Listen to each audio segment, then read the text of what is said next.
Zaidi ya watu 170 wameuawa katika mashambulizi ya anga yaliyotekelezwa na jeshi la Myanmar wakati wa kipindi cha uchaguzi uliokosolewa vikali. Kwa mujibu wa Umoja wa Mataifa, mashambulizi hayo yalitokea katika wiki kadhaa ambazo zoezi la uchaguzi lilikuwa likiendelea nchini humo.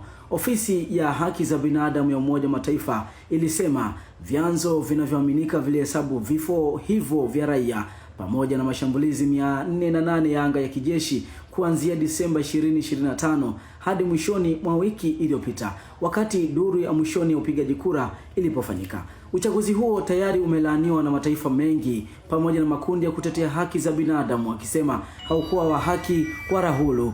Licha ya hayo, chama cha Union and Solidarity Party kinachoungwa mkono na jeshi kilitangazwa mshindi mkubwa kulingana na vyombo vya habari vya serikali.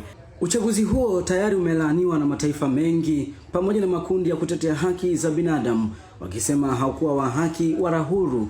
Licha ya chama hicho cha Union and Solidarity Party kinachoungwa mkono na jeshi kilitangazwa mshindi mkubwa kulingana na vyombo vya habari vya serikali. Matokeo hayo hayakushangaza wengi, kwani kura iliyofanyika chini ya udhibiti mkali wa kijeshi, upigaji kura haukuwezekana katika maeneo mengi ya nchi ambayo yamekumbwa na vita vya wenyewe kwa wenyewe tangu mapinduzi ya kijeshi ya mwaka 2021 yalimuondoa madarakani kiongozi aliyechaguliwa kidemokrasia Aung San Suu Kyi.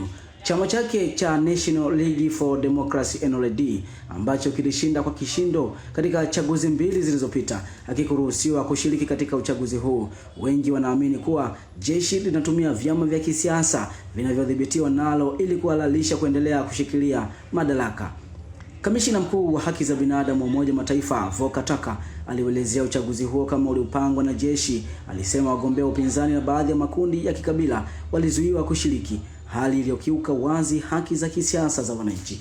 Turk aliongeza kuwa watu wengi waliamua kupiga kura au kutokupiga kura kwa msingi ya hofu, jambo ambalo linapingana kabisa na haki za kiraia na kisiasa zinazotambuliwa kimataifa.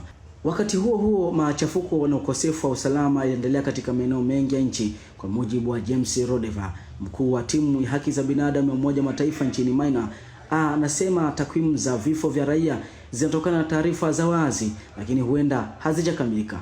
Alisema changamoto za mawasiliano na hofu ya wananchi kuzungumza ndizo zinazozuia kupata picha kamili ya madhara halisi ya mashambulizi hayo. Imeandaliwa na Helen Mdinda kwa msaada wa mashirika ya habari na kusoma kwako nami Timo Thrugoe.